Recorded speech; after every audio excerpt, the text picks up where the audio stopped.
রাগ হয়ে যান না।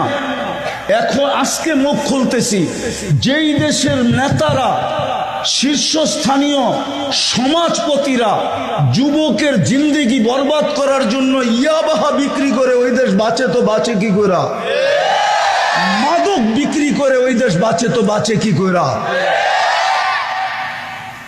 যেই দেশের রক্ষকরা যুবকের যৌবনকে দুলিশাত করার জন্য ইয়াবাহা ক্যারি করে, ইয়াবাহা দেশে আনে, ডাইল আনে, সমস্ত মাদক আনে, যাদের নাকের ডগা দিয়া যারা এটাকে সাপ্লাই দেয়, ওই দেশ বাঁচে তো বাঁচে কি করে?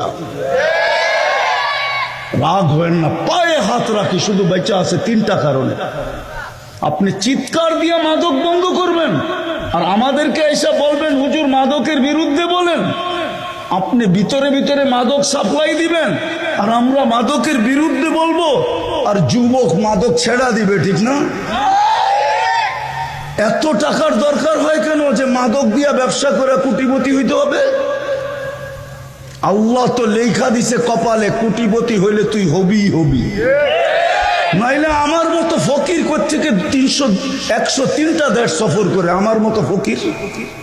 এইখানে লেখা আছে, হইতে পারে আরো 100 লেখা আছে, এইখানে আরো 100 পুরা করব, ইচ্ছা আছে। আমাদেরকে এসে বলে হুজুর মাদকের ব্যাপারে বলেন, হুজুর এটা বলেন ওটা বলেন। আরে বলতে হবে কেন বলেন? আমার সমাজের দুরবস্থা বলতে হবে কেন? রাগ হয় না, পায়ে হাত রাখি। শুধু তিনটা কারণে এই দেশ, আমার কথা মাইনা নেন, মসজিদের কারণে, মাদারেসের কারণে, হক্কানি আলেম ওলামা আল্লাহওয়ালাদের কারণে।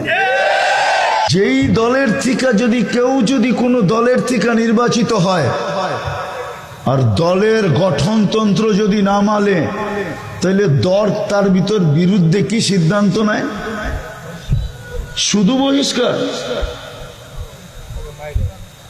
কখনো শুধু বহিষ্কারও হয়, আবার কখনো কখনো গঠনতন্ত্রের বিরোধিতা দেখা হয়, যে বিরোধিতা কি ধরনের বিরোধিতা করলো।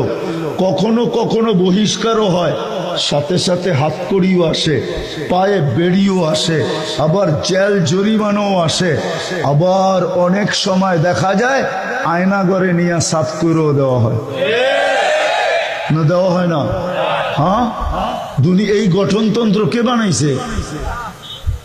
দুনিয়ার দলীয় গঠনতন্ত্র কে বানাইছে? আল্লাহ। কে বানাইছে? দুর্মিয়া ওই দল বানাইছে, ঠিক না?